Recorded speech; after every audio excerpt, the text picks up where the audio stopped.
오스만 제국의 쇠퇴.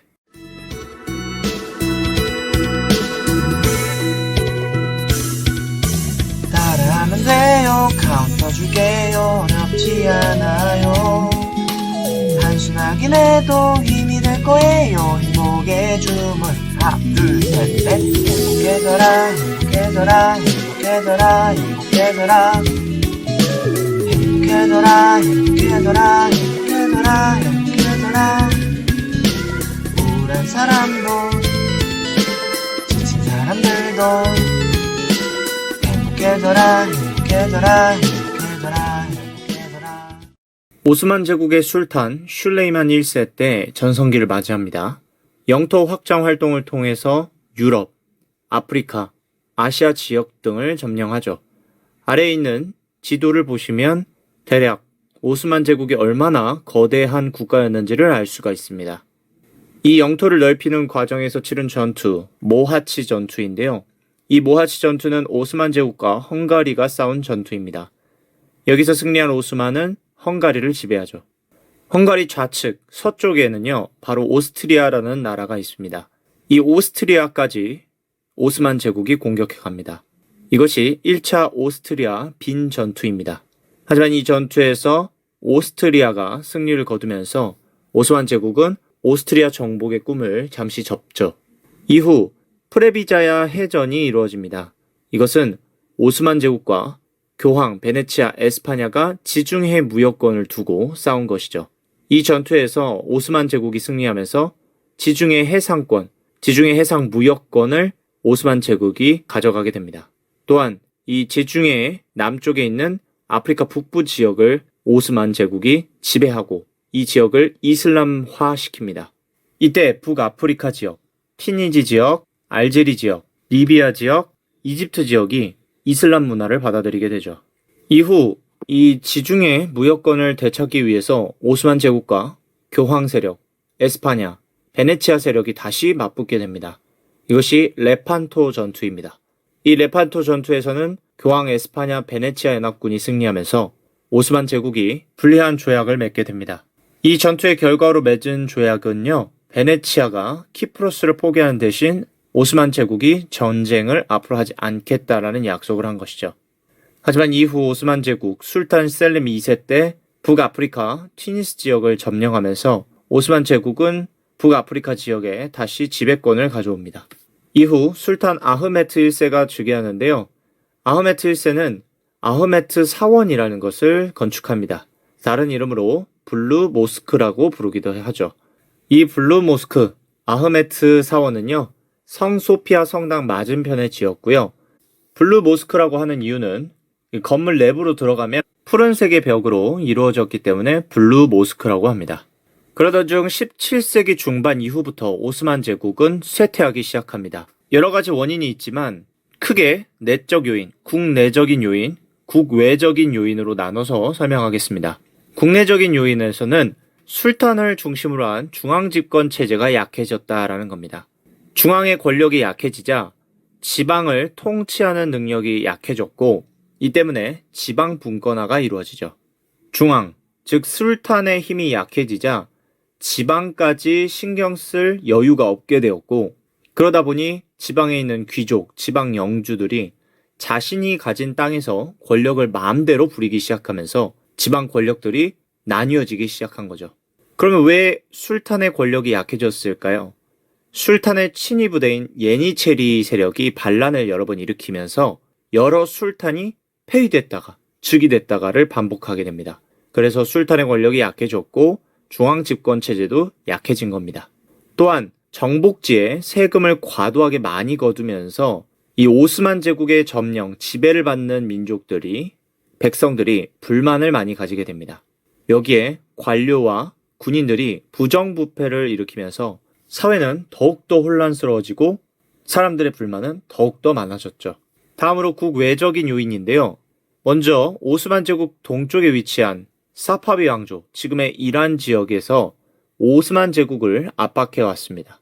그리고 1683년에 2차 오스트리아 빈 전투를 전개하는데요. 이때 오스만 제국의 공격을 막기 위해 유럽 동맹국이 형성됩니다.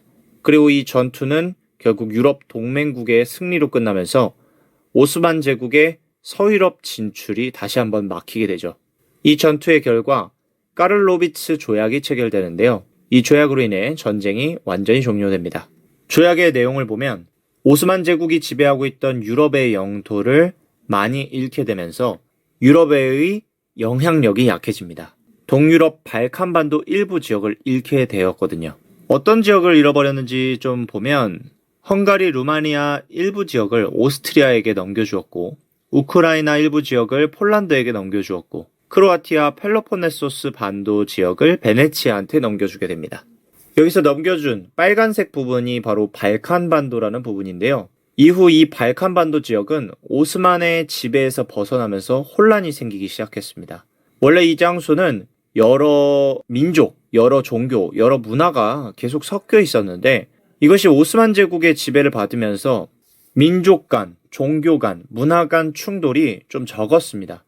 그런데 이곳이 점차 오스만 제국으로부터 해방이 되니까 다시금 충돌하고 혼란이 생기기 시작한 거죠. 뿐만 아니라 서유럽 국가들의 힘 대결 장소가 발칸반도를 통해서 이루어지면서 이 지역은 언제든지 전쟁이 발생할 수 있는 유럽의 화약고 지역이라고 불리기 시작하죠. 그리고 결국 이 발칸반도에서 제1차 세계대전이 시작되죠. 이렇게 오스만 제국은 17세기 중반 이후 쇠퇴하기 시작합니다. 그리고 시간이 흘러 18세기가 옵니다. 18세기의 서유럽은 신학로를 개척했죠. 유럽 크리스트교 세력과 서아시아 이슬람 세력의 관계가 여러 번의 전투를 통해서 악화됩니다. 이렇게 되자 서유럽 세력은 육로를 통해서 동쪽 아시아로 이동하기 어려워집니다. 그래서 해로를 통한 길이 필요해졌죠. 여러 번의 시도 끝에 포르투갈의 바스쿠 다 가마가 아프리카 희망봉을 통해서 아시아로 가는 바닷길을 개척하게 됩니다. 이러면서 서유럽 세력들은 새로운 바닷길을 통해서 아시아로 진출하기 시작했고 자연스럽게 지중해를 통한 무역이 감소하게 됩니다. 오스만 제국은 지중해를 통해서 중개무역을 하는 것을 통해 돈을 많이 벌었는데, 이익을 많이 벌었는데 이 새로운 바닷길 개척 때문에, 신항로 개척 때문에 이제 더 이상 오스만이 이 무역으로 인한 이익을 많이 거둘 수 없게 되죠. 그러면서 오스만 제국이 계속 쇠퇴하기 시작한 거고요. 또한 프랑스에서 나폴레옹이 이집트 원정을 하면서 이 유럽 세력이 본격적으로 오스만과의 대결을 또 전개하기 시작합니다. 이러면서 오스만이 계속해서 전쟁과 관련이 있게 되죠. 이후 시간이 흘러 19세기에 유럽에는 민족주의가 확산됩니다. 그리고 유럽 세력이 크리스트교 보호를 이유로 오스만 내 민족과 종교 문제에 개입합니다. 먼저 민족주의에 의해서 오스만 제국의 지배를 받던 각 민족들이 자신들만의 나라를 만들겠다며 민족주의를 내세워 독립과 자치를 요구하죠. 그래서 결국 이집트가 오스만 제국에서 자치를 허용받고 그리스가 그리스 독립전쟁을 통해서 독립합니다. 그리스 독립운동과 관련해서는 다른 영상에서 다루고 있으니까요. 찾아서 한번 보시기 바랍니다. 그 다음으로 세르비아, 불가리아 민족운동이 있고요. 루마니아가 자치를 획득합니다. 이렇게 오스만 제국 내에 있던 여러 민족들이 자치와 독립을 얻어가죠. 다음으로 유럽 세력이 크리스트교 보호를 이유로 오스만 제국 내에 민족 종교 문제에 개입하면서 자신들의 영향력을 점차 키워나갑니다. 독일의 번게르만주의라든지 영국의 삼시 정책이라든지 프랑스의 알제리 점령과 같이 자신들의 식민지나 영향력을 넓혀 나가는데 오스만 제국과 계속해서 충돌하게 됩니다. 이러한 상황 속에서 오스만 제국과 러시아가 꽝 하고 충돌한 것이 크림 전쟁입니다. 크림 전쟁은 러시아의 남하 정책으로 오스만 제국과의 충돌에서 발생한 것입니다. 러시아의 남하 정책의 목적이 무엇이었냐면 흑해와 지중해를 연결하는 바닷길을 확보하는 것이었고 러시아는 너무 춥다 보니까 항구가 얼어붙을 정도였습니다. 그래서 얼지 않는 항구, 부동항을 확보하기 위해서 남쪽으로 내려와야 했죠. 그 과정에서 오스만 제국과 충돌하게 된 겁니다. 또한 여기에 오스만 제국 영토 내에 있는 그리스 정교를 믿는 사람들을 보호하겠다라면서 계속해서 남쪽으로 내려왔죠. 그러자 결국 오스만 제국과 러시아는 흑해와 크림반도에서 전쟁을 시작합니다. 빨간색 포인트로 잡아놓은 곳이 바로 크림반도죠. 이렇게 전쟁이 발발하자 러시아의 남하 정책을 경계한 영국, 프랑스, 사르데냐가 오스만 제국편에 합류를 합니다.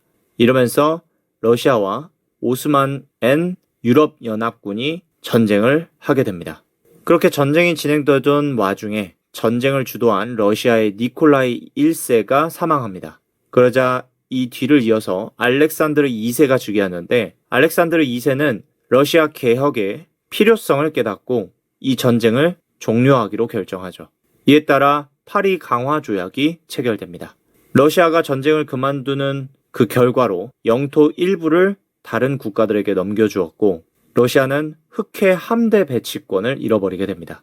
더 이상 흑해에서 군사 행동을 할 수 없게 된 것이죠.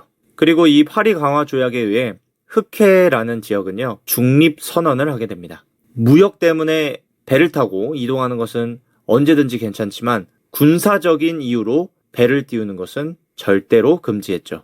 이 거대한 크림 전쟁, 결국 오스만 제국의 승리로 끝났습니다. 그런데 문제는 전쟁 비용으로 인한 재정 위기가 발생하게 되죠. 그렇게 오스만 제국은 계속해서 쇠퇴해 갔습니다. 그리고 크림 전쟁 관련해서 한 가지만 말씀드리자면요. 바로 이 크림 전쟁에서 군인들의 치료를 위해서 노력하여 현대 간호사들의 모델이 되고 있는 인물이 한 명 등장합니다. 그것이 바로 나이팅게일이죠. 이번 이야기는 여기까지입니다. 우리는 다음 이야기에서 다시 만날 건데요. 다음 이야기는 오스만 제국의 국민 국가 건설 운동 이야기입니다. 그때 다시 볼게요. 바이바이.